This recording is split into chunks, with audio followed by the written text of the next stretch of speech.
오늘은 디도서 3장 1절부터 있는 말씀을 가지고 공부하겠습니다. 다 같이 읽으십시다. 너는 그들로 하여금 통치자들과 권세 잡은 자들에게 복종하며 순종하며 모든 선한 일 행하기를 준비하게 하며.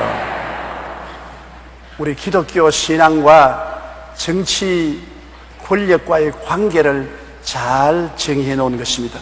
우리 예수 믿는 사람과 정부와 어떤 관계에 있느냐? 너는 그들로 하여금 통치자들과 권세 잡은 자들에게 복종하라고 했습니다. 우리가 대한민국에 살면 대한민국 정부와 각 정부기관, 우리 다스리는 행정기관, 사법기관, 모든 기관에 우리가 복종하라는 것입니다. 그리고 순종하고 항상 선한 일 행하기를 준비하게 하라고 했었습니다. 그건 우리가 상식적으로도 아는 것입니다. 우리 한국 국민이면 우리 정부와 입법사법 행정기관의 인도를 따라서 복종하고 순종하는 것은 당연한 이치입니다. 그러나 어떤 때는 순종이나 복종 못할 때가 있는데, 정부나 행정기관이 주님을 믿지 못하게 할 때, 반그리스도교적 정치 권력을 가지고 휘두를 때 우리는 목숨을 바치고 저항해야 되는 것입니다. 예수를 못 믿게 하면 우리의 생명이 헛된 것입니다. 그리스도 안에서 하나님을 섬기는 법을 인정해 주는 정부와 정부기관에 대해서는 우리가 무조건 순종하고 복종하지만은 그렇지 않은 데야 순종했습니까? 여러분, 아내들이여 남편에게 복종하기를 죽게 하듯 하라 했습니다. 아내들은 남편에게 복종하는 것을 주님 맞게 하듯 하라. 우리는 주님께 절대 순종과 복종하지 않습니까? 그럼 아내들도 남편에게 그렇게 절대 순종과 복종할 것이냐? 남편이 신앙생활을 못하게 하지 않은 경우를 말하는 것입니다. 그리스도 예수 안에 거듭나지 않은 삶을 할 때에 우리가 남편에게 순종하는 것입니다. 남편이 아내를 데리고 강제로 술집에 들어가서 술 마시러 가는데 복종하고 순종하라 했다고 따라가지요. 술 주정뱅이가 되도록 마시면 그런 그것은 잘못된 것입니다. 하나님 앞에서 정당한 요구를 할 때 절대 순종하고 복종하는 것입니다. 남편이 도박광인데 같이 도박하자, 불순종해야 되는 것입니다. 남편이 아편 중독자인데 같이 아편 주사를 맞으라고 하는데 불순종해야 되는 것입니다. 어떠한 미국의 남편의 이야기를 들었는데, 남편이 아내를 강요해요. 뭘 강요하냐면, 자기가 직장을 잃고 집에 노는데 부인을 보고 밤에 나가서 몸을 팔아 돈을 벌어오라는 것입니다. 부인이 나는 그거 못한다니까 성경을 펼쳐놓고 아내들이여 남편에게 복종하기를 죽게 하더라. 내가 너희 준대 내 명령에 복종하느냐고 고함을 칩니다.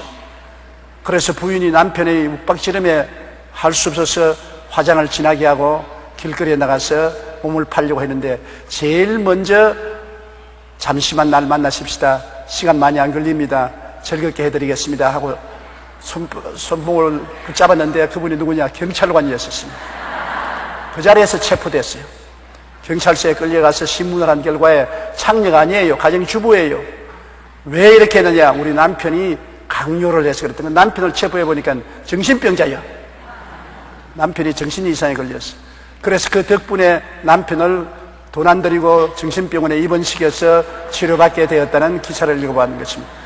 주님 안에서 순종하고 복종해야지, 주님 밖에서 순종하고 복종하라는 것은 있을 수 없습니다. 어떠한 정부도 우상을 만들어 놓고 우상에 절하라고 하는데 순종하고 복종해서 우상에 절하면 멸망당하는 것입니다. 사드락과 메삭과 아벳느고는 바벨론 정부에 절대 순종하고 복종했지만은 느부갓네살이 우상에 절하라고 할 때는 목숨을 바치고 저항한 것입니다. 다니엘도 그렇지 않습니까? 다니엘도 파사 다리오 왕 때 정말 충신하고 복종했기 때문에 아무리 다니엘을 흠잡으려고 해도 원수들이 흠을 잡을 수 없을 만큼 왕과 정부에 순종하고 복종하고 일을 잘했습니다. 그러나 나중에 다니엘을 신앙으로 잡으려고 해서 이 한 달 내에 다른 신이나 사람에게 기도하거나 예배드리는 사람은 잡아서 사자굴에 던지는 명령을 왕께 내리도록 만들어서 왕이 거기에 도장을 찍고 명령을 내리는데, 그 명령에 다니엘은 복종할 수 없었습니다. 하나님을 섬기지 말라는데, 하나님께 기도하지 못하게 하는데 순종할 수 있습니까? 그 명령을 총리 중에 한 사람인 다니엘이 알면서도 그는 불복종하고 집에 가서 하루 3번씩 하늘에게서 하나님께 무릎을 꿇어 기도하고 감사드렸습니다. 결국 잡혀서 사자굴 속에 던져 넣었으나 죽지 않고 살아나서 더 높은 국무총리가 된 사건이 기록되어 있는 것입니다. 하나님 안에서 남편에게도 순종하고 복종하고, 하나님 안에서 정부 권력에 순종하고 복종하라는 것입니다.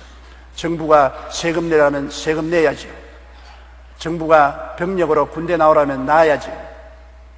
또 정부가 교육의 의무를 가지고 반드시 교육을 받게끔 할 때 국민 재교육 원칙에 따라서 교육을 받아야 되고, 국민 동원령을 내렸을 때 순종해야 되는 것입니다. 그러나 교회 못 가게 하고 11조 못 드리게 하고 예배 못 드리게 하고 기도 못하게 하면 그런 데에 순종하고 복종하라는 말은 아닌 것입니다. 그러므로 주님 안에서 통치자들과 권세 잡은 자들에게 복종하며 순종하며 모든 선한 일을 행하기를 준비하게 하라. 우리 예수 믿는 사람은 말할 필요 없이 악한 일을 행하지 않습니다. 우리는 그리스도의 영광을 따라서 선하게 살고 선하게 마음 먹고 선하게 말하고 선하게 행동하려고 노력하는 것입니다. 그러므로 우리가 신앙생활과 행위가 일치되지 아니하면 위선자가 되는 것입니다. 교회는 교회고 사회는 사회다. 그러므로 교회와 사회를 분리해서 교회 갈 때는 선한 사람이고 사회 와서는 세상 사람과 같이 꼭 악한 사람이고, 그렇게 되면 그 신앙은 잘못된 신앙인 것입니다. 우리의 교회 예배 생활과 우리가 사회에 나가서 생활하는 사회 생활과 일치되어야 되는 것입니다. 그것이 어긋나면 위선자가 되고 마는 것입니다. 그러므로 항상 선한 일을 행하기를 준비하게 하며, 이요 아무도 비방하지 말며, 다 같이요, 아무도 비방하지 말며 다투지 말며 관용하며 범사의 온유함을 모든 사람에게 나타낼 것을 기억하라. 우리 예수 믿는 사람의 윤리와 도덕 강령인 것입니다. 믿는 사람들은 이렇게 해야 된다는 것입니다. 비방하지 말며, 우리가 제일 흔하게 하는 일이 남 비방하는 것입니다. 오늘 아침에도 내가 남 비방하고 난 다음 회개했습니다. 정부의 어떤 지도자들을 향해서 못됐다, 하나님이 벌을 좀 때려주면 좋겠다, 그 말을 하고 난 다음에 즉시 마음의 양심의 가책을 느끼고 하나님 잘못했습니다. 예수님이 십자가에서 나같이 못된 놈을 용서해주고 구원해 주었는데 예수님의 사랑을 실천하지 못하고 내가 비방한 죄를 용서해 주십시오. 오늘 회개했습니다. 사람이란 이렇게 자꾸 실수를 하는 것입니다. 자꾸 넘어지는 것입니다. 그러나 곧장 성령님의 꾸짖음이 있을 때 회개해야 되는 것입니다. 안 믿는 사람과 믿는 사람의 다른 점은, 믿는 사람은 성령의 꾸짖음을 들었을 때 곧장 회개하는 사람이 믿는 사람이고, 안 믿는 사람은 성령의 꾸짖음을 못 듣기 때문에 계속해서 죄의 길로 걸어가는 것이 안 믿는 사람이 행하는 것입니다. 비방은 하나님이 아주 미워하는 것입니다. 너희가 대로주면 말로 받는다고 우리가 남을 비방하면 더 큰 비방이 우리에게 다가오는 것입니다. 그게 법칙인 것입니다. 주라 그러면 돌려줄 것인데 좋은 것도 돌려주고 나쁜 것도 대어 흔들어 넘치게 해서 안 끼워주는 것입니다. 오늘날 우리 사회와 국가가 이렇게 혼란스러운 것은 비방 때문에 그런 것입니다. 남을 못 살게 굴고 남의 결점을 들추어서 옷 벗기기 작전을 하는 것입니다. 이번 선거에 우리가 절실히 느꼈지 않습니까? 이번 선거 전에 대통령 후보들이 야반 토론에 나와서 텔레비 앞에서 남을 비판하는데 엄청나게 못 들을 비방을 하는 것을 들었습니다. 그러고 비방하고 남을 핥히고 벗기고 침뱉는 사람이 안 됐지 않습니까? 하나님께서는 남을 칭찬하고 남을 격려하고 위로하고 살려주는 사람을 좋아하지, 남을 비난하고 공격하고 빨가벗기는 사람을 좋아하지 않는 것입니다. 그러므로 우리는 아무도 비방하지 말아야 했습니다. 아무라고 말했습니다. 좋은 사람뿐 아니라 나쁜 사람도, 내 편뿐 아니라 다른 편도, 원수들도 비방하지 말라는 것입니다. 비방하지 말고 기도는 해주지만 비방은 하지 말라. 우리가 비방할 시간이 있으면 원수도 위해서 기도해주면 원수가 변화받는 것입니다. 비방하는 것은 마귀가 더 악하게 만들지만은 기도하면 마귀의 세력이 약해지기 때문에 하나님이 역사할 수 있는 것입니다. 그러므로 아무도 비방하지 말며 다투지 말며, 다투면 미워하지 않습니까? 여러분, 우리가 제일 큰 상처를 입는 것은 미워하고 다투입니다. 이웃의 고통을 주는 것보다도 미워하고 다투면 내게 제일 먼저 고통이 오는 것입니다. 내가 미워하고 다투면 마음이 긴장하게 되고 마음에 아드레날린이라는 나쁜 호르몬이 생겨서 저항력을 없애버리고 세포들을 죽이고 또 정신적으로는 남을 비방하게 되면은 마음에 불안하고 고통스럽게 되는 것입니다. 더구나 심장이 약한 사람은 비방하면 혈압이 올라가고 맥박수가 높아져서 기절초풍을 할 수도 있고 죽을 수도 있는 것입니다.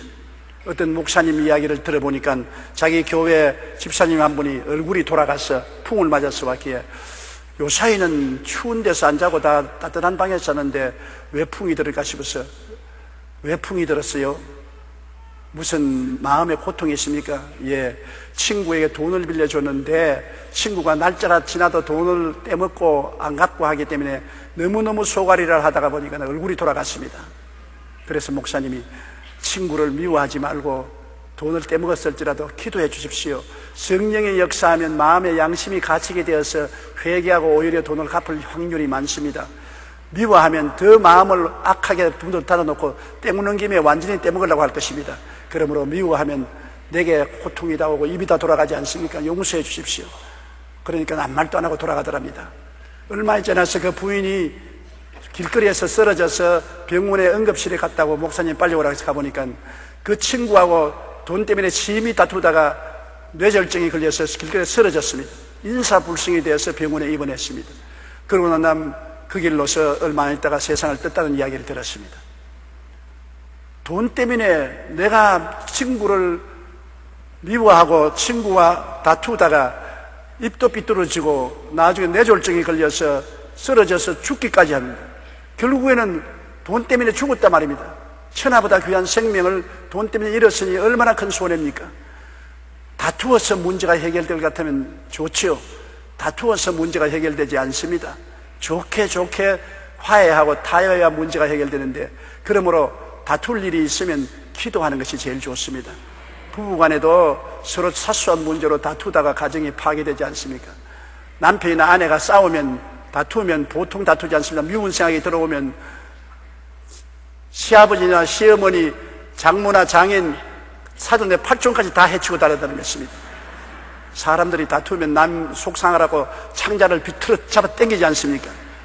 그것을 잘하는 것은 여자들이 더 잘합니다.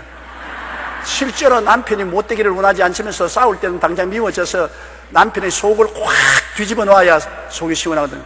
그러면 그 결과에 자기도 후회스럽고 남편은 그런 타격을 받고 난 다음에 결코 잊지 않고 이를 갈고 두고 보자. 나 너 복수하겠다. 그렇게 하는 것입니다. 이러기 때문에 그저 기도가 제일 좋습니다.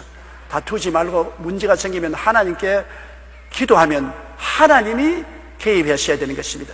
근본적인 문제 해결은 하나님이 개입해야지 사람 힘으로 안 돼요. 제가 50평생을 목회를 해보니까 모든 교회나 가정 문제가 기도함에 의해서 해결되지 다투어서 해결되는 것은 본 적이 없는 것입니다. 다투면 깨어지지 화합되는 법이 없는 것입니다. 그러므로 다투지 말아야 됩니다. 우리 예수 믿는 사람은 비방하지 말며 다투지 말며 관용하며 널리 용서하는 마음을 가지라는 것은 관용한다. 나하고 틀리면 너는 나의 원수라고 생각하지 말고 그럴 수도 있다. 우리 서대문에 있을 때 어느 여학교 영어 선생인데 우리 교회 집사였어요. 굉장히 신앙이 좋고 열심인데 교직원 예배에 갔는데, 교직원 회의에 갔는데 자기가 예수 믿는다고 동료들이 논리되고 자꾸 손가락질 했어요.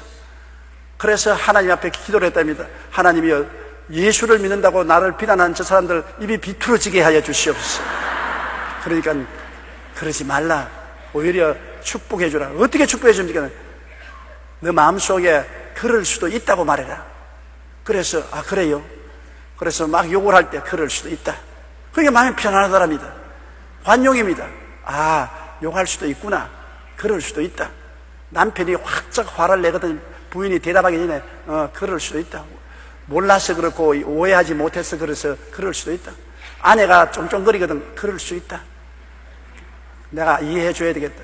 관용이라는 것은 이해하는 것입니다. 그 사람의 입장에 서서 이해하고 마음의 동정심을 가지고 오래 참는 것이 관용인 것입니다. 이해해서 받아들여야 합니다. 이 세상에 내 혼자 살지 않았잖아요. 우리 함께 사는데 똑같은 사람이 있어요? 얼굴이 똑같은 사람 한 사람도 없는 같이 생각이 똑같은 사람 한 사람도 없습니다. 틀립니다. 더구나 남녀는 너무나 틀립니다. 여자는 수성에서 왔으면 남녀는 금성에서 왔습니다. 지구에서 만나서 삽니다. 그러니 수성과 금성이 같을 수가 있어요? 지구에 왔었는데 천양지타로 들립니다.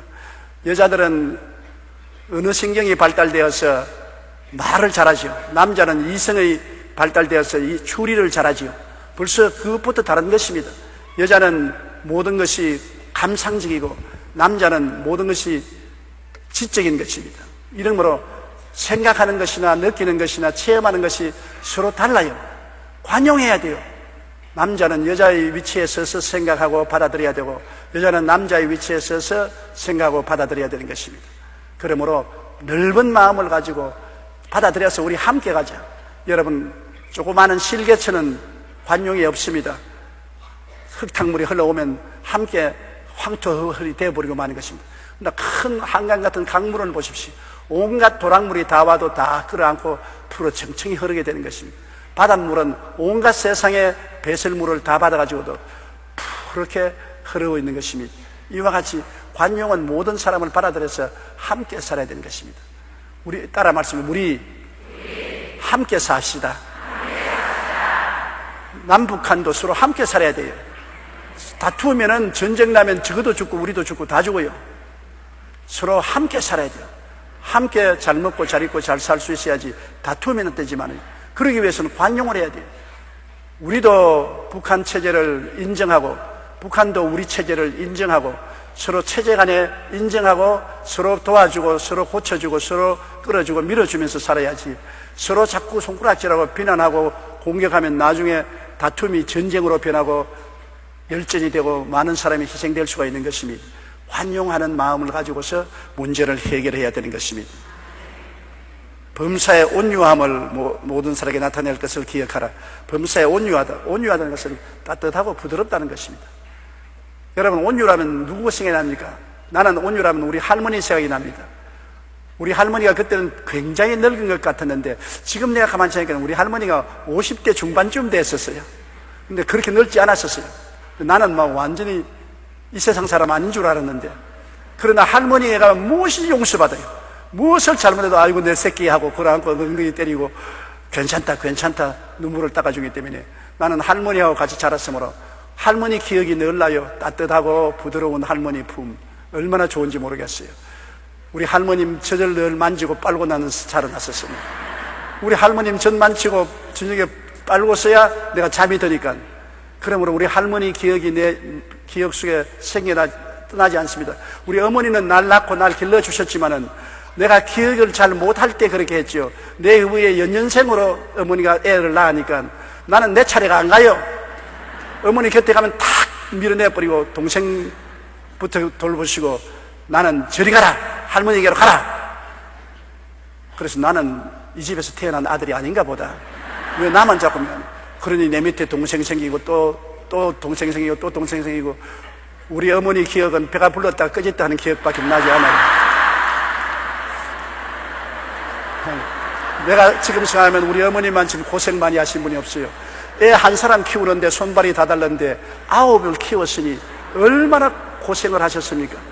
지금 생각하면 너무나 안 되었어. 내가 효도를 좀 하려고 하니까 이미 어머니는 세상을 떠시고 나도 영감이 되어버리고 말았었습니다.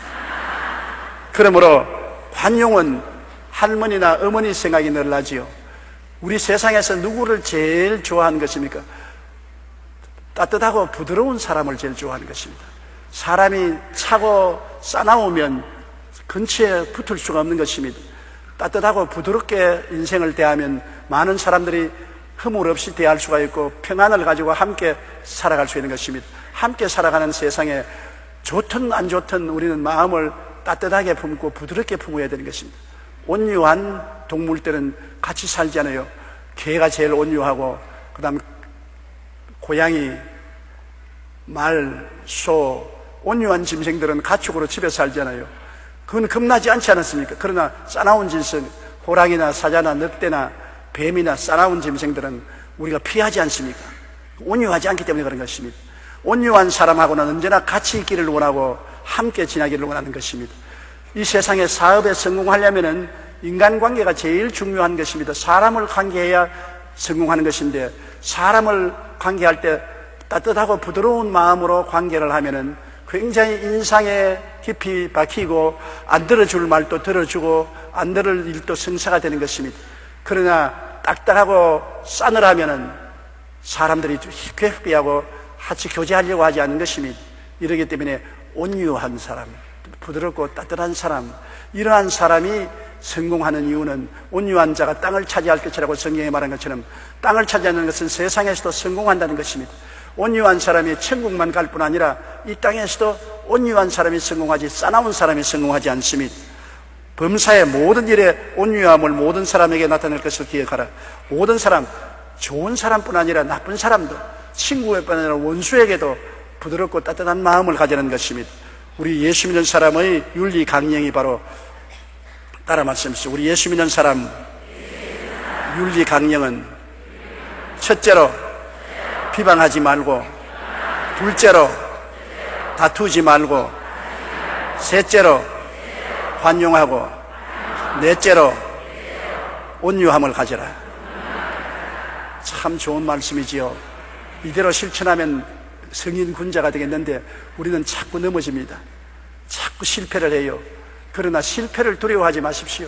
실패가 사람을 지혜롭게 하고 문제를 해결할 수 있게 되는 것은, 어느 큰 은행에 성공적인 경영을 한 은행장이 나이가 많아서 은퇴하게 되고 젊은 은행장이 들어와서 이제 짐을 정리하는 나이 많은 전임 은행장에게 들어가서 물었습니다.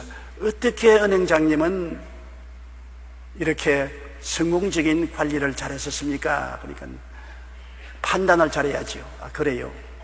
그럼 나가 또 돌아왔습니다. 아이고, 실례합니다. 다시 한번 물어보겠습니다. 판단을 잘하려면 어떻게 해야지요? 지혜가 있어야지요. 또 돌아왔습니다. 어떻게 하면 지혜를 얻지요? 경험을 많이 해야지. 또 나갔다가 또 돌아왔습니다. 어떻게 해서 경험을 많이 하지요? 실패를 많이 해봐야지. 결국에는 실패를 많이 해봐야 잘하고 잘하면 경험이 생기고, 경험이 생겨야 지혜를 얻고, 지혜를 얻어야 올바른 판단을 하는 것입니다. 그렇기 때문에 넘어지는 것을 두려워하면 아무것도 못하는 것입니다. 어린아이가 여러분 서서 걸을 때 있지 않습니까? 길 때 오냐, 그런마 오냐, 일어나라 하면, 어린아이가 하면 일어나면 얼마나 좋아하는 것입니까? 어린아이가 기다가 일어났을 때 얼마나 넘어지느냐? 1500번 넘어지는 것입니다. 한 번에 일어나는 어린애가 없어요. 1500번 넘어지고 난 다음에 그 다음에 일어나서 그러면서 자기도 좋다고 깎아 웃으면서 박수를 치면서 걷지 않아요. 기특하게 걷는 것은 1500번의 실패를 경험한 후에 걷는 것입니다. 우리 인생이 한두 번 실패했다고 낙심하면 안 되는 것입니다. 인간은 끊임없이 실패를 통해서 경험을 얻고, 경험을 통해서 지혜를 얻고, 지혜를 얻어서 올바른 판단을 하게 되고, 올바른 판단을 통해서 인생을 성공할 수가 있게 되는 것입니다. 그리고 실패하는 것입니다. 목회자들도 목회에 수없는 실패를 거듭하면서 뼈아픈 고통을 당합니다.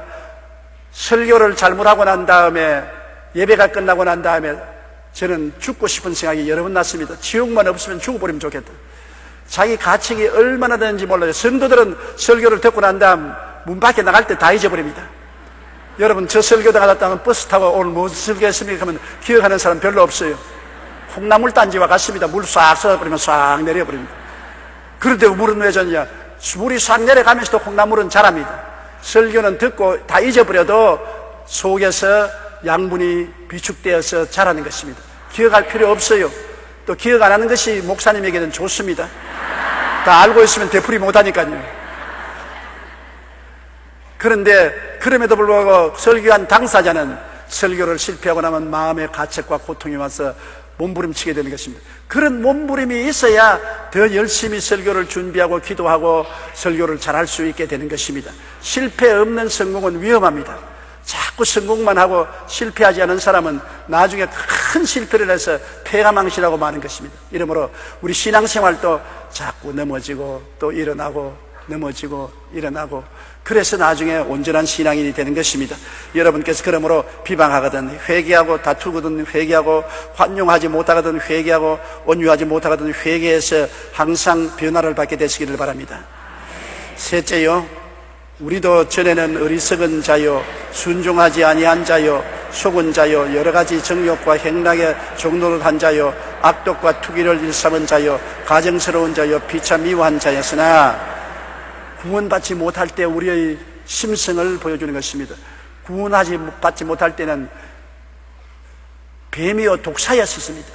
마귀와 귀신들이 꽉 들어차서 마귀와 귀신들이 이끄는 대로 갔으니까 얼마나 기가 막히는 것입니까?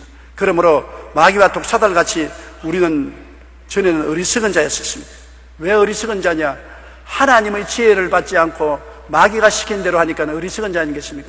아담과 하와가 하나님 시킨 대로 하지 않고 마귀의 말을 듣고 따라가는 것이 얼마나 어리석은 자인 것입니까? 에덴을 잃어버리고 자손 대대의 고난을 받게 한 것이 아닙니까? 마귀를 따라가는 자는 어리석은 자인 것입니다. 오늘날 세상 사람들이 지혜롭다 하나 하나님을 섬기지 아니하고 그리스도를 믿지 아니하고 자기의 지혜와 자기의 수단과 방법으로 사는 사람 굉장히 꽤 많고 훌륭한 사람 같지만 어리석기 짝이 없습니다. 믿지 않은 자의 결과는 지옥이기 때문인 것입니다. 지옥 가는 사람마다 바보 천치가 됐습니까? 부자와 나사로를 보십시오. 부자는 밤낮으로 술을 먹고 연락했습니다. 돈 많고 권력 있는 자요. 그러므로 대문 밖에 나가서 하나님을 그 시간마다 엎드려 경배하고 소리내어서 기도하고, 병든 나사로가 부자의 상에서 떨어진 부스러기라도 얻어먹으려고 할 때 부자가 보고 혀를 찼습니다. 아이고 지 꼴에 기도는 왜 하고 예배는 뭘 드린다고. 거지 꼴에. 거지 그러면 거지로 살지. 그랬는데 부자도 죽고 나사로도 죽었는데 어떻게 됐습니까? 부자는 불타는 지옥에 떨어졌고 나사로는 천사들에게 받들어 낙원으로 들어갔었습니다. 끝이 좋아야 좋습니다. 아무리 처음 출발이 좋아도 끝이 나쁘면 비극인 것입니다. 그러나 초년 고생을 실컷 하더라도 끝이 좋으면 참 좋은 겁니다. 우리 인생이 육신으로 살 동안에 좋았다가 나중에 영원히 지옥에 떨어지는 것은 실패작입니다. 인생으로 살 때 주님 섬기고 살면서 고생을 했더라도 영원한 천국에 들어가면 성공한 인생이 되는 것입니다. 그러므로 우리가 예수 믿기 전에는 다 어리석은 자인 것입니다. 어리석은 자는 마음에 이르기를 하나님이 없다고 하는 자인 것입니다. 순종하지 아니한 자요, 물론 하나님의 명령에 순종하지 않지요. 악한 자의 꾀를 쫓고 죄인의 길에 서서 살았지 하나님 법에 순종하지 않습니다. 하나님에게 가장 순종하는 것은 예수 믿는 그런 것입니다. 회개하라, 천국이 가까워왔다. 예수님을 믿어서 순종하면 천국 가는데 불순종하고 불신앙하면 지옥에 가는 것입니다. 그러면 예수 믿지 않을 때는 순종치 아니한 자요, 속은 자요, 일생을 속았지요. 마귀에게 속았지요. 지위를 제일로 하고 명예를 제일로 하고 쾌락을, 돈을, 세상의 행복을 제일로 알고 살았으니 속았지 않습니까? 그것은 순식간에 다 사라지는 것입니다. 세상의 부귀, 영광, 공명, 쾌락은 잠시 있는 것 같으나 다 꿈같이 사라지고 마는 것입니다. 어디에 있어요? 다 사라지고 없는 것입니다. 나는 요사이 늘 느끼기를 우리 아버지 어머님 94살에 천국에 가셨는데 이 세상에 저하고 94년을 살았는데 지금은 아버지 어머님이 안 계신 것 같아요. 물론 지금 땅에는 안 계시지만은 원래부터 안 계신 것 같아요. 내 추억 속에만 있지 현재 불러도 대답 없고 찾아갈래도 찾아갈 수도 없고 무덤에 가서 아무리 불러봐도 무슨 대답을 합니까? 내 인생이 무엇이냐 잠시 있다 사라지는 안개니라. 모든 인생은 풀과 꽃과 영화는 풀의 꽃과 같다. 풀은 시들고 꽃은 떨어진다. 인생은 풀같이 시들어지고 영화는 꽃과 같이 떨어지고 마는 것입니다. 안 시들어지고 안 떨어지는 것이 예수 믿는 신앙인 것입니다. 이것이 진리인 것입니다. 다른 것은 다 거짓인 것입니다. 인생의 일생은 거짓인 것입니다. 인생의 일생 부운기, 인생의 일사 부운멸이라고. 사람이 태어나면 구름 한 점 뜬 것 같고 사람이 죽는 것 구름 한 점 사라진 것 같아서 거짓된 것입니다. 그러므로 어리석은 자요, 순종하지 않은 자요, 속은 자인 것입니다. 그리고 여러 가지 정욕과 행락의 종로를 한 자요, 정욕, 육신의 정욕, 안목의 정욕, 이 세상 자랑, 부귀, 영화, 공명, 음란, 방탕, 이런 것에 우리가 종로로 되지 않습니까? 옛날 안 믿을 때는 우리를 차지할 수 있는 브레이크가 없습니다. 하나님을 믿지 아니하면 사람들 눈만 피할 수 있으면 아무거나도 다 합니다. 하나님이 보시고 계시기 때문에 우리가 브레이크를 걸리지, 하나님 보시지 않고 영원한 천국이 없으면 사람들이 에라 죽으면 다 헛것이니 살아있을 때는 먹고 마시고 즐기자, 그래서 묻지 마라 관광도 가고 묻지 마라 여행도 가고 뭐 정신 빠진 소리를 짓을 하는 것입니다. 행락의 종이 되는 것입니다. 술 취하고 도박하고 음란하고 방탕하고 세상을 만끽하고 살자고 하는 것입니다. 그것이 바로 정욕의 노예, 행락의 노예가 된 것입니다. 우리 예수 믿는 사람은 사망에서 생명으로 옮겼고 흑암에서 광명으로 옮겼고 마귀에서 하나님 아들로 옮겼기 때문에 진리를 알고 하나님의 법이 있으므로 법이 우리를 제어해 주는 것입니다. 아무리 자동차가 잘 만들어져도 브레이크가 없으면 그 자동차는 곧장 충돌하고 파괴될 것이고 굴러 떨어질 것입니다. 브레이크가 있어야 되는 것입니다. 엔진이 강하면 강할수록 브레이크도 강해야 되는 것입니다. 우리 인생에 하나님을 아는 지식이 우리 인생의 브레이크가 되는 것입니다. 아스라, 하나님이 보신다. 아유, 주의해야지. 하나님께서 뭐라고 꾸짖으실지 모른다. 하나님이 계심으로 우리가 잘 훈련되어서 할 수 있는 것입니다. 집에도 어머니 혼자 애들 키우기가 왜 힘듭니까? 아버지가 없기 때문에 애들을 꾸짖어도 안 듣습니다. 저도 자랄 때 우리 어머니가 꾸짖으면 막 웃었습니다. 어머니가 때리러 오면 막 용용 죽겠지 하고 달아나고 그랬었습니다. 아버지가 꾸짖으면 별 수 없이 무릎을 꿇고 눈물을 뚝뚝 흘리고 때리면 맞았지요. 어머니는 아무리 고함을 쳐도 겁이 안 나요. 내가 어머님께서 우리 9 애들을 키우면서 수없이 심장이 터져 죽겠다고 그렇게 말씀한 걸 들었는데, 심장이 왜 터지노? 터질 이유가 어디 있냐? 내가 보따리 들고 달아나겠다. 달아나면 어딜 가나? 겁이 안 나요. 그러나 아버님이 오신다, 아버님이 이렇게 말했다면 겁이 나더라고요. 집에 아버지가 있어야 자식을 키우는데 법과 질서가 서는데 아버지 없이 자식 키우기가 그렇게 힘이 드는 것입니다. 이러므로 하나님이 계신다는 것과 하나님이 안 계신다는 것하고 천양지차가 들립니다. 하늘에는 병을, 땅에는 꽃, 사람의 마음에는 하나님이신 것입니다. 그래야 우리가 윤리와 도덕을 지키고 살아갈 수 있는 것입니다. 그리고 투기, 남 잘 때면 헐뜯고 비난하고 공격하는 투기와 일사문자여 가정스럽다. 하나님 보기에 가정스럽다. 왜? 위선자니까. 위선자는 가정스럽지 않습니까? 겉으로 아주 잘난 체하고 하지만 속으로는 완전히 썩어 빠진 사람 보고 가정스러운 사람이라고 하지 않습니까? 하나님 보시기에 이 세상에 아무리 아름다운 도덕을 가진 사람이라도 하나님 보면 빛난 악을 악으로 보시는 것입니다. 가정스럽습니다. 하나님 앞에 다 벌거벗은 것처럼 나타나는데 어떻게 자기 잘난 짓 할 수 있는 것입니까? 옛날 동화에 벌거벗은 임금이 있지 않습니까? 임금에게 옷을 만들어준다고 하니까 임금님이 어떤 옷을 만들어주겠노? 내가 만드는 옷은 너무 좋은 옷이기 때문에 죄인은 눈에 안 보여도 의인들은 다 그 옷이 눈에 보입니다. 그러면서 옷장사가 와서 안 보이는데 옷을 막 채해가지고서 옷을 입혀서 임금님, 이 옷은 천하의 일품 같은데 아따 아름답다. 죄인은 눈에 안 보여도 의인은 눈에 다 보입니다. 그 신하들 앞에서 임금님, 이 옷을 갈아입으십시오. 빨갛고 옷을 갈아입혔는데 신하들 보고 임금님 옷이 어떻습니까? 다 와, 다 좋다 그러거든. 좋다고 하면 죄인으로 드러나는 것이니까 와, 다 좋다. 모든 사람이 좋다 하니까 임금은 보니까 분명히 본전까지 다 드러난 빨간벗은 옷인데 다 좋다 하니까 자기도 옷이 나쁘다 하면 죄인이 되기 때문에 자기도 좋다. 그래가 옷 자랑한다고 온 군중들을 세워놓고 길을 걸어가는데 군중들에게 신하가 말하기를 이 옷은 의인들의 눈에만 보이지 죄인들은 눈에 안 보인다. 그렇게 알아라. 모든 사람들이 빨가벗고 지나가는 임금님을 보고 박수를 치고 그 옷 좋다고 하는데 어린아이 하나가 야, 임금님 빨가벗었다. 임금님 빨가벗었다. 그러자 들통이 났어요. 거짓말인 것입니다. 임금님이 혼비백산하고 도망을 쳤다는 이야기가 있는 것입니다.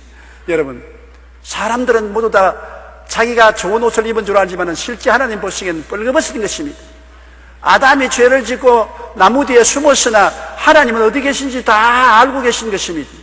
아담아, 내가 어디 있느냐 몰라서 물은 건 아닙니다. 회개하고 나오라고 주님이 찾으시는 것이었습니다. 모르는 것이 아닙니다. 하나님은 우리를 다 아시기 때문에 믿기 전에 인생은 죄투성인 것입니다. 우리 믿는 사람이 왜 좋습니까? 죄를 짓고 불의하고 추하고 버림을 받아야 마땅한 숯구멍 같은 인생이지만은 십자가 보혈로 말미암아 회개하고 부러질 때 하나님이 죄를 한 번도 안 지은 처럼 맑게 만들어주는 것입니다. 의로운 옷을 입혀주시고 하나님 앞에 부끄럼 없이 설 수 있게 만들어주는 것입니다. 마음이 죄에서 용서함 받으면 그렇게 깨끗하고 가벼울 수가 없어요. 산뜻하고 가볍고 쾌활한 것입니다. 하나님 앞에 당당하게 설 수 있는 자격을 주시는 것입니다. 하나님 앞에 가정스럽지 않습니다. 영광스럽습니다. 하나님께서 죄를 알지도 못하신 자로 우리를 대신하여 죄로 삼으신 것은 우리로 하여금 저희 안에서 하나님의 의가 되리라 하심이라. 고린도후서 5장 21절. 보통 의로운 것이 아니라 하나님처럼 의롭게 되었다는 것입니다. 따라 말씀드립니다. 예수님 안에서 나는 용서받아 하나님처럼 의롭게 되었다. 아주 경망스러운 말처럼 생각됩니다만 참말입니다. 우리가 예수님 보혈로 의롭게 되는 것은 하나님처럼 의롭게 되는 것입니다. 그러므로 세상 사람의 의로서는 견줄 수가 없는 것입니다. 세상적인 윤리와 도덕적인 의로서 하나님의 의를 대신하려고 하면 어림도 없는 능마와 같고 걸레 쪽지와 같은 것입니다. 하나님의 의는 예수님의 십자가 보혈로만 얻을 수가 있는 것입니다. 그렇기 때문에 우리가 밤낮으로 십자가를 바라보고 예수님을 찬미하고 보혈을 감사하는 것은 그 보혈 때문에 나 같은 죄인이 살아나는 것입니다. 존 뉴턴이 나 같은 죄인 살리신 그 은혜 고마워 그 눈물을 흘리며 그 찬송을 불렀는데 자기의 죄를 느끼면 느낄수록 주님의 보혈의 은혜를 깊이 찬양하게 되는 것입니다. 잃었던 생명을 찾고 캄캄한 밤중에 광명을 얻은 것이 예수 그리스도의 십자가 보혈인 것입니다. 오늘날 십자가 중심, 보혈 중심의 신앙생활이 아닌 것은 다 가짜입니다. 아무리 의롭고 거룩하게 산다고 어깨 펴고 얼른거려도 그 의는 걸레와 같고 휴지 쪽지와 같고 퇴비 냄새가 나는 더러운 옷으로 그것 입고는 하나님 앞에 설 수가 없는 것입니다. 아무리 나쁜 세상 죄인이라도 예수 믿고 보혈을 입에서 변화받으면 그 의로움은 하나님처럼 의롭게 되는 것입니다. 가정스러운 자요 피차 미워한 자였으나 예수 믿기 전에는 우리가 다 피차 다 미워했죠. 피차 다 시기하고 서로 헐뜯고 물고 찢는 생활을 하지 않습니까? 남이 잘 되는 건 못 보지 않아요. 그러나 4절요 우리 구주 하나님의 자비와 사랑 선하심을 나타낼 때 우리 구주 하나님, 아버지 하나님, 아들 하나님, 성령 하나님, 삼위일체 하나님 것입니다. 아버지 하나님, 예수 하나님, 성령 하나님, 삼위일체. 그래서 우리 구주 예수님 하나님, 우리 구주 예수님이 자비와 사랑하심이 나타날 때 자비는 불쌍히 여기는 마음인 것입니다. 세상 사람들은 우리를 볼 때 율법적으로 보지요. 그러므로 선악을 판단하지만은 부모가 자식을 볼 때는 자비의 마음을 보지요. 불쌍한 마음을 가지고 보는 것입니다. 부모하고 이웃하고 다른 것이 거기 있습니다. 친정 어머니는 딸내미를 볼 때 고약한 딸내미라도 욕을 하고 꾸짖진 하지만은 속으로는 불쌍히 여겨서 딸을 변호하고 보호하려고 하는 것입니다. 자비심이 있습니다. 그러나 인정사정 없는 것은 대개 시어머니입니다. 안 그런 시어머니도 있지만은 우리 여의도 순복음교회 시어머니들은 안 그래요. 그러나 대개 시어머니들은 율법적인 눈을 가지고 있습니다. 며느리를 볼 때 율법적으로 보죠. 그렇기 때문에 잘못한 것은 눈이 시려서 보지 못하는 것입니다. 잘하는 것은 보통이고 잘못하는 것은 눈이 시려서 못 보는 것입니다. 그러나 친정 어머니는 그렇지 않지요. 잘하는 것은 너무나 자랑스럽고 못하는 것도 듣고 감사하는 것입니다. 자비. 우리 하나님이 우리를 자비롭게 보아셔서 우리 대신하여 십자가를 걸머지시고 몸짓고 피 흘렸기 때문에 주님 믿는 우리들을 얼마나 앞뒤로 감사한 줄 압니까? 마귀가 참수해도 전부 입을 막아버리고 주님께서 우리를 끌어안으시고 아버지 하나님 앞에서 우리를 위해서 기도해 주시는 자비의 하나님이 사랑을 우리에게 나타내 주셔서 우리를 구원해 주신 것입니다. 우리가 스스로 구원받을 아무 일이 없는 것입니다. 5절요 우리를 구원하시되 우리가 행한 바 의로운 행위로 말미암지 아니하시고 오직 그의 긍휼하심을 따라 중생의 시선과 성령의 새롭게 하심으로 하셨나니 우리를 구원하시되 우리의 행한 바 의로운 행위로 말미암지 않는다. 여러분이 선하고 의로운 행동을 했기 때문에 대가성 구원이 아닙니다.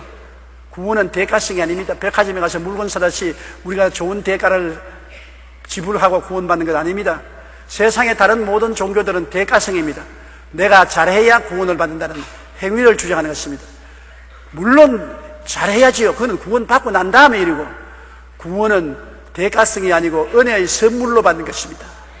하나님이 우리에게 값없이 선물로 주는 것이지 우리가 대가를 지불해서 값 주고 산 것이 절대로 아닌 것입니다. 꿈에도 잊지 말아야 될 것은 구원은 은혜의 선물로 받는 것입니다. 따라서 말씀하세요. 구원은 은혜의 선물로 받는 것이지 대가를 주고 산 것이 아니다. 그러므로 구원에는 대가성이 없습니다. 완전히 은혜의 선물로 하나님이 우리에게 주시고 우리는 믿음으로 말미암아 구원을 받게 되는 것입니다. 그러므로 우리를 구원하실 때 우리가 행한 바 의로운 행위로 말미암지 아니하고 오직 그의 긍휼하심을 따라 하나님이 우리를 불쌍히 여겨서 우리를 십자가로 부르셔서 보혈로 씻기 때문에 중생의 씻음이라는 것은 우리가 물로 세례받는 것을 의미하는 것인데, 우리가 회개하고 보혈로 씻어서 성령으로 거듭나는 것을 말하는 것입니다. 우리가 회개해야 중생하는 것입니다. 회개한다는 것은 세상을 향해서 가는 발걸음을 돌이켜서 주님께로 나오며 주님을 구주로 믿는 것이 회개의 가장 근원인 것입니다. 회개라는 것은 삶의 방향을 바꾸는 것입니다. 뒤로 돌아갔, 그 세상으로 가다 뒤로 돌아갔 주님께로 향하는 것이 바로 중생의 시스템인 것입니다. 예수님을 믿고 난 다음에 우리가 물로 세례받지 않습니까? 그러므로 중생의 시스템과 성령의 새롭게 하심으로 그러면 성령이 오셔서 우리를 변화시켜 주는 것입니다. 우리가 예수를 믿으면 영생하지 않습니까? 영생이라는 헬라 원어는 조에입니다. 따라 말씀입니다. 조에. 영생을 얻지 못한 보통 혼의 사람은 푸스케라고 합니다. 북숙 빨아낸다고 푸스케. 푸스케 생명을 가진 사람은 안 믿는 사람이 가진 혼의 사람인 것입니다. 영의 사람은 조에, 하나님의 생명을 받은 사람인 것입니다. 하나님의 생명이 없는 사람은 인간적인 생명을 가진 푸스케 사람이고, 하나님의 생명을 가진 사람은 조에, 영생을 가진 사람인 것입니다. 성령이 오셔서 영생을 주시는 것입니다. 회개하고 예수를 믿으면 성령이 오셔서 우리에게 영생을 허락하여 주시는 것입니다. 여러분은 영생 받은 사람들인 것입니다. 안 믿는 사람은 영생이 없는 사람인 것입니다.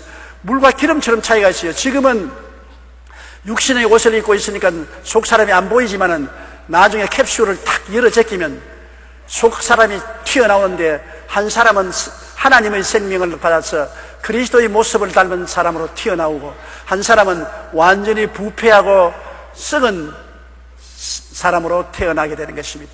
그러니 알곡이는 천국의 죽정이는 불에 던질 수밖에 없는 것입니다. 고치가 아름다운 나비가 돼서 날아갈 듯이 우리가 장차 어떠한 사람이 될 것을 지금은 육체 속에 있으니까 몰라요. 나비가 고치로 있을 때는 지가 어떻게 될지 모르잖아요. 꿈틀꿈틀 애벌레가 되어서 배추밭에 배추이나 먹고 그러다니 할 땐 자기가 장차 공중에 날아다니는 나비가 될 줄 누가 알겠어요. 우리는 세상의 육신을 가지고 있을 때는 세상 진흙 속에 뒹구니까 어떤 사람인지 모르지만은 우리 속에 천국 나비가 자라고 있는 것입니다. 여러분은 천국 나비처럼 천국 사람으로 자라고 있어요. 나중에 이 캡슐인 육체가 탁 벗어지면 날라 올라갑니다. 그때는 기가 막히게 좋지요. 지금은 죽는 것이 겁이 나지요. 그렇지요? 겁나지요? 왜 대답 안 해요? 나도 겁난다고. 왜냐하면 밑에서 그물을 쳐놓고 떨어져도 괜찮다고 해도 뛰어내리라면 겁이 나요. 죽을 만큼 겁은 안 나지만 조금 겁은 나거든. 모든 죽는 사람들은 다 겁이 나요. 그렇기 때문에 죽을 줄 뻔히 하면서도 자꾸 주워놔라 그러고 산소호흡기 가져오라 그러고 그러는 것입니다. 그러나 사실은 탁 죽고 깨어나면 아이고 세상에 개똥밭에서 살았구나, 이렇게 좋은 데 온 것을 몰랐구나, 그렇게 생각할 것입니다. 나는 오늘 아침에도 우리 아버지 어머님을 생각했습니다. 아버지 어머님 세상 육체를 떠날 때 싫었지만은 탁 떠났을 때는 야야 얘들아 이것이 이렇게 좋은 줄 몰랐다. 너희는 겁나지만은 우리가 먼저 와보니 이렇게 좋단다. 겁낼 것 없다. 그렇게 말씀을 하시는데 우리는 못 들으니까 모르지요. 정말로 여러분, 우리는 좋은 데 가니까 두려울 것 없는 것입니다. 6절요. 우리 구주 예수 그리스도로 말미암아 우리에게 그 성령을 풍성히 부어주사 오순절 날에 성령이 임한 이후로 성령은 우리를 버리지 아니하고 우리를 떠나지 않고 우리와 함께 거하시는 것입니다. 옛날에는 성령이 특별히 선지자나 왕이나 제사장에게만 임했지 보통 사람이 안 임했어요. 그런데 오순절날 이후로 모든 육체에게 성령이 임하셨은 것입니다. 성령이 예수 믿게 되면 우리 마음속에 들어오는 것입니다. 안 믿는 사람은 악령이 들어있다가 예수 믿으면 보혈로 악령이 쫓겨나가고 청소되고 성령이 우리 속에 점령해서 들어와 계시고, 성령이 그때부터는 우리 속에 있는데 우리가 기도를 더 열심히 하고 더 헌신하면 충만하게 되죠. 성령 세례 받죠. 성령 세례를 안 받아도 성령은 와서 계신 것입니다. 성령으로 말미암자고는 예수를 주라고 할 수 없습니다. 성령이 여러분 계신 사람은 예수를 주라고 하나님을 아버지라고 부릅니다. 예수님을 주라고 부르시면 아멘 하십시다. 하나님을 아버지라고 부르시면 아멘 하십시다. 하나님 보셨나요? 예수님과 악수 한번 해봤나요? 그럴 때 못했는데도 우리가 예수님을 주로 믿고 아버지를 하나님으로 믿는 것은 성령이 오셨기 때문에 그것을 믿은 것입니다. 우리의 신앙이란 계시적인 신앙입니다. 과학적이고 이성적으로 깨달아 아는 것이 아니라 묵시로, 계시로 하나님이 아버지 되시고 예수님이 구주 되시는 것을 우리 영혼 속에 받아들이고 결과로 믿게 되는 것입니다. 성령 없이는 믿을 수가 없는 것입니다. 그러므로 일단 회개하고 예수를 믿으면 곧장 성령이 오셔서 우리를 믿음 속에 구석에 세워주시고 하나님의 자녀로 변화시켜 주시는 것입니다. 예수 믿는 사람은 영광에서 영광으로 자꾸 변화되는 것입니다. 매일매일 변화 과정에 있는 것이 성령의 역사 때문에 그런 것입니다. 그러므로 매일 성령의 역사를 체험하려면 늘 성경 읽고 기도하고 찬양 드려야 되는 것입니다. 성경 읽을 때 성령 역사하시고, 기도할 때 성령 역사하시고, 찬양할 때 성령 역사하시기 때문에 말씀 읽고 기도하고 찬양하면 성령의 역사에서 자꾸 밝고 맑고 환하게 자라게 되는 것입니다. 이러므로 성령을 풍부하게 부어주셔서 우리 육체가 숨쉬는 것처럼 영적으로 기도하면 성령을 숨쉬고 성령으로 충만하게 되는 것입니다. 7절요. 우리로 그의 은혜를 힘입어 의롭다 하심을 얻어 영생의 소망을 따라 상속자가 되려 하려면 성령이 오셔야 은혜를 깨달을 수 있어요. 인간의 힘으로는 십자가 아무리 봐도 뭔지 몰라요. 성령이 오시면 십자가의 그 깊은 뜻을 알 수 있어요. 십자가 내가 처음 볼 때 마음의 깊은 고통에서 해방을 얻게 되는 것입니다. 성령이 오셔야 은혜를 깨닫게 돼요. 우리가 어릴 때는 부모 은혜를 깨닫지 못하시나 셈이 들고 나면은 부모 은혜를 깨닫게 되면 부모님을 세상을 떠나지 않습니까? 어버이 살았을 때 섬기기란 다 아니라 지나고 나면 애달다 어찌하리 세상에 고치 못할 일이 이뿐인가 하노라. 지나고 나면 어찌할 수 없지요. 지나고 난 다음에는 은혜를 깨닫고 말지만은 그때 늦었지 않습니까? 우리 하나님의 은혜도 살아있을 동안에 성령이 오셔서 눈을 밝혀서 예수님의 은혜를 깨닫습니다. 한없습니다. 깨달아도 또 깨닫고 깨달아도. 50년 동안 저는 설교를 했지만은 그 설교할 때마다 깨달을 때마다 예수님의 은혜가 더 깊어지고 더 깊어지는 것은 성령의 역사이기 때문에 그런 것입니다. 근성으로 왔다 갔다 하는 사람은 성령의 은혜를 받지 못하기 때문에 그런 것입니다. 성령이 오시면 아버지 하나님의 은혜와 그리스도의 은혜를 우리 영혼 속에 깊이 깨닫게 해주시는 것입니다. 그러므로 그 은혜를 힘입어 의롭다 하심을 얻었습니다. 의롭다는 것은 대가성이 아니라 선물로 얻는 것입니다. 선물로 얻어서 하나님께로부터 의롭다함을 얻어서 영생의 소망을 갖게 되고 또 그리스도와 함께 하나님의 상속자가 되게 하려 하는 것입니다. 세상에 부자들의 후사가 되는 것도 자랑스럽게 생각하지만 하나님의 상속자가 되다니 말로 할 수 없지요. 하늘나라를 하나님이 우리에게 주신다는 것입니다. 그리스도와 함께 하늘나라를 우리에게 주시니 그리스도와 함께 상속자가 되는 이 영광을 성령께서 은혜로서 깨닫게 해주시고 하나님께로부터 의롭다는 선물을 받아서 우리는 하늘나라의 상속자가 되는 것입니다. 8절요. 이 말이 미쁘도다 원하건대 너는 이 여러 것에 대하여 굳세게 말하라. 이는 하나님을 믿는 자들로 하여금 조심하여 선한 일을 힘쓰게 하려 함이라. 이것은 아름다우며 사람들에게 유익하니라. 이 말이 미쁘도다. 미쁘다는 말은 변함이 없다, 성실하는 것입니다. 이 말은 변함이 없다. 세상 사람들의 말은 변합니다. 우리나라도 보면은 참여정부 5년 동안에 한 말은 다 변하고 지금은 또 이명박 정부는 또 다른 말을 하지 않습니까? 세상의 정부도 변하고 권력도 변하고 사람의 말도 변하지요. 우리가 어릴 때 말하는 것하고 젊을 때 말하는 것하고 나이 늙어서 말하는 말이 틀립니다. 사람은 경험이 달라지기 때문인 것입니다. 그러나 하나님의 말씀은 미법입니다. 변함이 없습니다. 하나님은 전지 전능무소 보좌하시기 때문인 것입니다. 우리는 모르고 말하는데 하나님은 처음부터 끝까지 다 알고 계시기 때문에 아는 분이 참말을 하지 모르는 분이 참말을 하겠습니까? 그러므로 하나님은 미쁘신 것입니다. 이 말은 변함이 없이 참말이기 때문에 너는 이 여러 것에 대하여 굳세게 말하라. 지금 제가 여러분에게 설명해 드리신 이 여러 말을 대해서 사람들에게 굳세게 말하는 것입니다. 타협하지 말고 굳세게 말하라. 이는 하나님을 믿는 자로 하여금 조심하여 선한 일을 힘쓰고, 하나님을 믿는 믿음이 얼마나 귀한 줄 아면 조심하게 되는 것입니다. 자기 가진 것을 귀한 것으로 모르면 조심은 안 하지만 귀한 것을 가지고 가면 조심을 하게 돼요. 아버지가 아들 3사람을 불러가지고서 맏아들에게는 아주 고급 화병을 하나 주고, 둘째 아들에게는 노루새끼를 한 마리 주고, 아주 귀한 노루새끼를 한 마리 주고, 셋째 아들에게는 이 구운 빵을 한 덩어리 그릇에 담아주면서 이것을 임금님에게 바치고 오라 그랬습니다. 이 세 아들이, 자, 하나는 화병을 가지고, 하나는 송아지를 노루새끼를 끌고, 하나는 빵을 그릇에 담고 가면서 둘째 아들이 형을 보고, 형 조심하라고. 조심해. 넘어지면 화병 다 깨지면 절단나니까 앞을 딱 바라보고 조심해. 그런데 형이 비끄덕하니까 화병을 탁 잡아준다는 게 털쳐버렸습니다. 그리고 화병이 떨어져서 박살이 났죠. 그동안에 잡고 있던 노루새끼를 놓아버려서 노루새끼가 산으로 도망을 쳤습니다. 그리고 셋째가 노루새끼 잡는다고 떡을 떨어뜨려버리고 노루새끼 잡으려고 하면 떡은 땅에 떨어져서 진흙투성이가 됐습니다. 세 사람이, 자, 화병도 깨어졌다, 노루도 잃어버렸다, 떡도 다 흙에 묻어버렸다. 임금님이 갖다 줄 것이 없어서 고개를 숙이고 눈물을 뚝뚝 흘리면서 아버지에게 와서, 아버지 죄송합니다. 화병도 깨어지고 노루도 잃어버리고 떡도 다 땅에 떨어져서 못 먹게 되었습니다. 아버지가 꿀 앉아라. 봐라. 왜 자기 일에 충실하지 않고 남의 일에 간섭하느냐? 너는 화병만 들고 가면 됐지. 동생이 어떻게 하는지 관계없고, 동생 너는 노루새끼만 보고 끌고 가야지.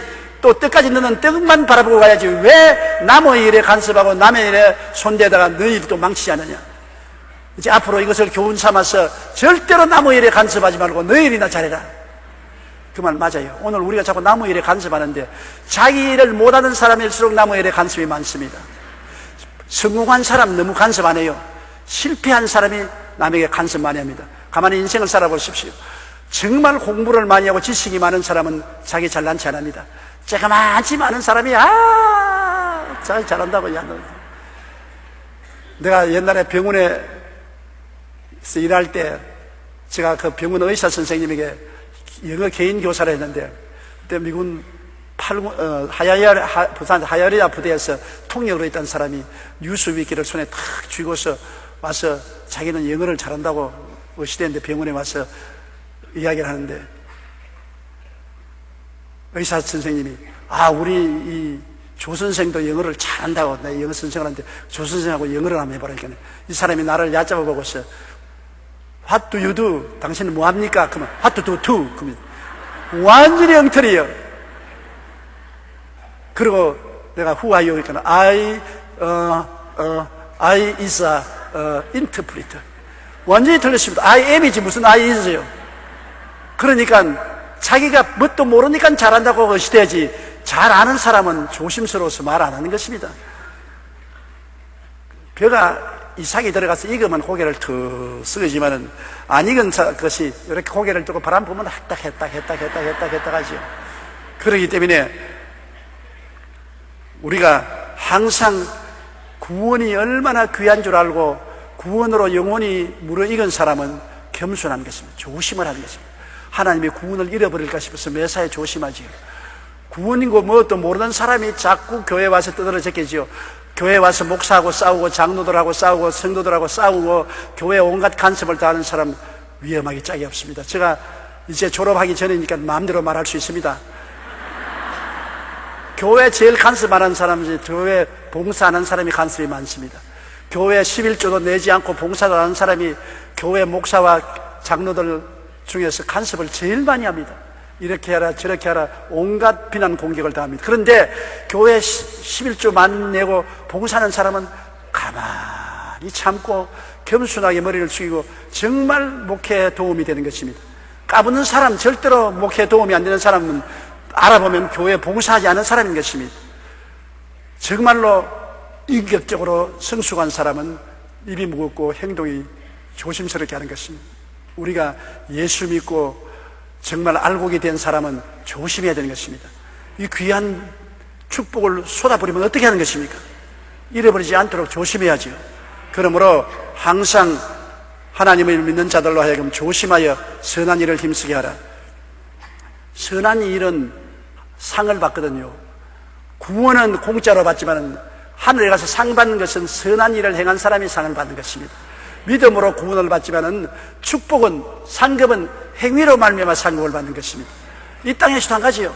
이 땅에서도 믿음으로 구원받았지만은 하나님께 순종하고 착하게 행하면은 이 땅에서도 복을 받고 천국에서는 상급을 받게 되는 것입니다. 그러므로 선한 일에 힘쓰게 하리 함이라. 이것은 아름다우며 사람들에게 유익하니라. 이것은 하나님 보시기에도 아름답고 사람들에게 유익하다는 것입니다. 그 다음 9절요. 그러나 어리석은 변론과 족보 이야기와 분쟁과 율법에 대한 다툼은 피하라. 이것은 무익한 것이 헛된 것이다. 예수 그리스도를 믿고 구원받은 사람은 열심히 기도하고 말씀 인고할 것이 변론하면 안 되는 것입니다. 남을 자꾸 비난하고 공격하고 변명하고 다투고 이것이 무슨 소용이 있습니까? 내가 남 말을 들어보고서 저 사람이 안 됐다 싶으면 그냥 안 들으면 되지. 그하고 변론을 하고 싸우면은 아무것도 안 되는 것입니다. 들을 만한 사람 말을 듣고 못 들을 사람 말은 안 들으면 좋지요. 그러면 변론할 필요가 없어요. 변론하면 결국에는 입이 나빠지고 서로 헐뜯게 되는 것입니다. 변론하지 말고 족보 이야기하지 말고 우리 아버지가 장로고 우리 어머니가 권사고 우리 누님도 집사고 나는 이런 집안에서 태어났다. 그 집안이 자기 살려주나요? 우리 아버지가 장관이었고 우리 어머니는 부인회장이었고 나는 거지다. 그 아버지 장관하고 어머니 부인회장이 자기하고 무슨 상관이 있어요? 족보 이야기를 위하여 조상 잘났다고 자랑한 사람은 어리석은 사람이겠습니다. 우리 조상은 다 양반이었다. 조상 양반인데 왜 지인은 양반은 못 되노? 족보 이야기가 더구나 신앙생활에는 과거에 조상들이 잘 믿었다는 것은 소용없는 것입니다. 지금 자기가 잘 믿어야지. 조상 잘 믿었기 때문에 자기 구원받는 거 아니니까 족보 이야기로 논쟁하지 말아야 되는 것입니다. 성경에 유대민족은 다 나는 아브라함과 이삭과 야고보의 후손이라고 말합니다. 세례 요한이 내 조상이 아브라함이라고 자랑하지 말라. 이 돌들도 하나님이 아브라함의 자손으로 만들 수가 있다. 이 독사의 자식들아, 이리 꾸짖은 것입니다. 조상 덕분에 구원받을 줄 생각하면 안 되는 것입니다. 자기가 잘 믿어야지요. 그리고 율법에 대한 다툼, 여러분 10계명만 계명이 아니라 유대인들은 10계명에서 분파된 600여 개의 법률이 있을 것입니다. 그러므로 10계명에 나타난 600여 개의 법률을 다 가지고서 네가 잘났다 못났다 다투기 시작하면 끝이 없는 것입니다. 우리는 예수 믿고 성령의 인도하심을 따라 선하고 착하게 살면 되었지 600여 개의 율법을 다 가지고 다투기 시작하면 끝이 없는 것입니다. 이런 다툼을 피하라. 이것은 무익한 것이 헛된 것이라고 말하는 것입니다. 무익하고 헛된 짓을 우리가 하지 말아야 되는 것입니다.